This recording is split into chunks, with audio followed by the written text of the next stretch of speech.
എൻ്റെ പ്രിയപ്പെട്ട കൂട്ടുകാർക്ക് എല്ലാവർക്കും പുതിയ വീഡിയോയിലേക്ക് സ്വാഗതം. എല്ലാവരും സുഖമായിട്ടും സന്തോഷമായിട്ട് ഇരിക്കുകയെന്ന് വിചാരിക്കണം. ഞാൻ ഓൺലൈൻ ഷോപ്പിംഗ് ചെയ്ത കുറച്ച് കാര്യങ്ങൾ കഴിഞ്ഞ വീഡിയോയിൽ കാണിച്ചിട്ടുണ്ടായിരുന്നു. അപ്പോൾ അതിൽ ഒരു കാര്യം, അതിൻ്റെ റിവ്യൂ ഒന്ന് പറയണം, അത് ഉപയോഗിച്ച് നോക്കിയിട്ട് എങ്ങനെയുണ്ടെന്ന് പറയണമെന്ന് ഒരാളെന്നോട് പറഞ്ഞിട്ടുണ്ടായിരുന്നു. അപ്പോൾ അതിനെക്കുറിച്ചാണ് ഇന്ന് പറയാൻ പോണത്. ഈ പുതിയ തരം ഒരു സ്ക്രബ്ബർ, സ്റ്റീൽ സ്ക്രബ്ബർ അല്ല, ഇതൊരു തുണി പോലത്തെയാണിത്. ഇത് വളരെ നല്ലതായിട്ടാണ് എനിക്ക് തോന്നിയത്. അപ്പോൾ അതിനെക്കുറിച്ചൊന്ന് പറയാമെന്ന് വിചാരിച്ചു. അത് പാത്രം കഴുകുമ്പോൾ എങ്ങനെയൊക്കെയാണ് നമുക്ക് ഉപയോഗമായിട്ട് തീരണത് എന്നൊന്ന് പറയാമെന്ന് വിചാരിച്ചു. വീഡിയോ കണ്ട് ഇഷ്ടപ്പെടുകയാണെങ്കിൽ എല്ലാവരും സബ്സ്ക്രൈബ് ചെയ്യുക, ലൈക്ക് ചെയ്യുക, കമൻറ്റ് ചെയ്യുക കേട്ടോ. നിങ്ങളിത് വാങ്ങിച്ചിട്ടുണ്ടെങ്കിൽ അത് എങ്ങനെയാണ് നിങ്ങൾക്ക് ഇഷ്ടപ്പെട്ടോ ഇല്ലയോ എന്നൊക്കെ ഒന്ന് കമൻറ്റ് ചെയ്യുക. അപ്പോൾ രാവിലെ തന്നെ ഇതെല്ലാം എടുത്തു വെച്ചുകൊണ്ട് അടുക്കളയിൽ തന്നെ വന്നിരിക്കുകയാണ് നിങ്ങളോടിത് പറയാനായിട്ട്. അപ്പോൾ ഇത് ആൻറ്റി ബാക്ടീരിയൽ എന്നാണ് പറയണത്. അതായത് ഈ സ്ക്രബ്ബറിൽ ഫുഡിൻ്റെ വേസ്റ്റ് ഒന്നും അങ്ങനെ പറ്റിപ്പിടിച്ചിരിക്കില്ല.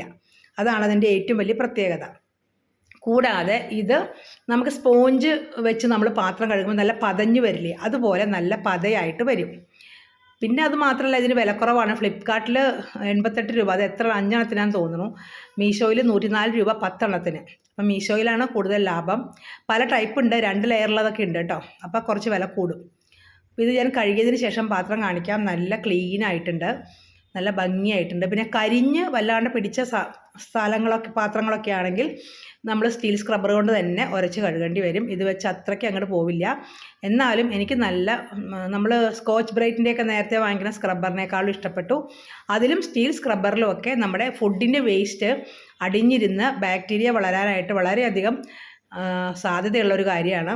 നന്നായിട്ട് നമ്മൾ ബേക്കിംഗ് സോഡയും ചൂടുവെള്ളമൊക്കെ ഇട്ട് കഴുകിയാൽ മാത്രമേ അത് പോവുള്ളൂ. അല്ലെങ്കിൽ നമുക്ക് ഫുഡ് പോയ്സണൊക്കെ വരാൻ സാധ്യതയുണ്ട്. അപ്പം ഞാൻ അങ്ങനെയൊക്കെയാണ് നേരത്തെ ഇത് ഉപയോഗിച്ചുകൊണ്ടിരുന്നത്. ഇതിൽ നമുക്ക് വളരെ ഒരു ഭക്ഷണത്തിൻ്റെ ഒരു അംശങ്ങളും ഇതിൽ പറ്റിപ്പിടിക്കില്ല. കാരണം ഇതിന് ചെറിയ ചെറിയ ഹോൾസാണ്. അപ്പോൾ നമ്മൾ കഴുകിയെടുക്കുമ്പോൾ തന്നെ പറ്റിപ്പിടിച്ചതെല്ലാം അതിനകത്ത് നിന്ന് ഒഴുകിപ്പോവും. അങ്ങനെ കഴുകി നല്ല വൃത്തിയായിട്ടിരിക്കും. അപ്പോൾ അതാണ് എനിക്കിത് ഇഷ്ടപ്പെടാൻ കാരണം. നിങ്ങളൊക്കെ എങ്ങനെയാണ്, നിങ്ങൾക്ക് ഇഷ്ടപ്പെട്ടോ അതോ കൊള്ളില്ലേ? നിങ്ങളുടെ അഭിപ്രായങ്ങളൊക്കെ ഒന്ന് പറയണം കേട്ടോ. അപ്പോൾ ഞാൻ പാത്രങ്ങളൊക്കെ കഴുകി നിങ്ങളെ ഒന്ന് കാണിക്കാമെന്ന് വിചാരിച്ചു. എന്നാലാണല്ലോ നിങ്ങൾക്കിത് മനസ്സിലാവുള്ളൂ. വാങ്ങിക്കാത്തവരുണ്ടാവുമല്ലോ, അപ്പോൾ അവർക്ക് വാങ്ങിക്കാമല്ലോ. അപ്പോൾ അതിന് വേണ്ടിയിട്ട് നമ്മൾ പാത്രങ്ങളൊക്കെ കഴുകിയതിന് ശേഷം, ഞാൻ എല്ലാം കഴുകിയിട്ടില്ല എങ്കിലും നിങ്ങളെ കാണിക്കാൻ വേണ്ടിയിട്ടാ. ഇത് കണ്ടോ, ഇത് നല്ല ക്ലീൻ ആയിട്ടിരിക്കും. അപ്പോൾ നമുക്ക് ഒരെണ്ണം കുറേ നാൾ ഉപയോഗിച്ച് കഴിയുമ്പോൾ വേറെ ഉപയോഗിക്കാൻ 10 എണ്ണം ഉണ്ടല്ലോ, മാറി മാറി ഉപയോഗിക്കും. സ്റ്റീലിലാണെങ്കിൽ ഞാൻ ഇഡ്ഡലി പാത്രങ്ങളൊക്കെ കഴുകിയപ്പോൾ, തട്ടൊക്കെ കഴുകിയപ്പോൾ അതിലത്തെ എല്ലാം പറ്റിപ്പിടിച്ചിരിക്കണുണ്ടോ. അപ്പോൾ അതാണ് പറഞ്ഞത്. പിന്നെ നന്നായിട്ട് നമ്മളത് കഴുകിക്കളയണം. അത് വീണ്ടും വെച്ച് ഉപയോഗിച്ചാൽ നമുക്ക് അസുഖം വരാനായിട്ട് സാധ്യതയുണ്ട്. അപ്പോൾ എനിക്കിത് നന്നായിട്ട് ഇഷ്ടപ്പെട്ടു. അതാണ് ഞാൻ പറയാനുള്ളൊരു കാര്യം. നിങ്ങൾ ഇത് വാങ്ങിച്ച് ഉപയോഗിച്ച് നോക്കും. അപ്പം നിങ്ങൾക്കറിയാം, ചിലർക്ക് ഇഷ്ടപ്പെടും, ചിലർക്ക് ഇഷ്ടപ്പെടില്ല. അപ്പോൾ ഇന്നത്തെ വീഡിയോ ഇത്രയേ ഉള്ളൂ. ഈ ഒരു കാര്യം പറയാമെന്ന് വിചാരിച്ചു. ഒരാൾ ചോദിച്ചതല്ലേ ഇത് എങ്ങനെയുണ്ട് എന്ന് ഉപയോഗിച്ചിട്ട് പറയണം എന്ന് പറയുമ്പോൾ അതൊന്ന് പറയണമല്ലോ, അതെൻ്റെ ഒരു കടമയല്ലേ. അതുകൊണ്ടാണ് ഒരു ചെറിയ വീഡിയോ ആയിട്ട് ഞാൻ വന്നത്. പുതിയ വീഡിയോ ആയിട്ട് വരുന്നതിൽ എല്ലാവരും സുഖമായിട്ട് സന്തോഷമായിട്ടിരിക്കുക. ടാറ്റാ.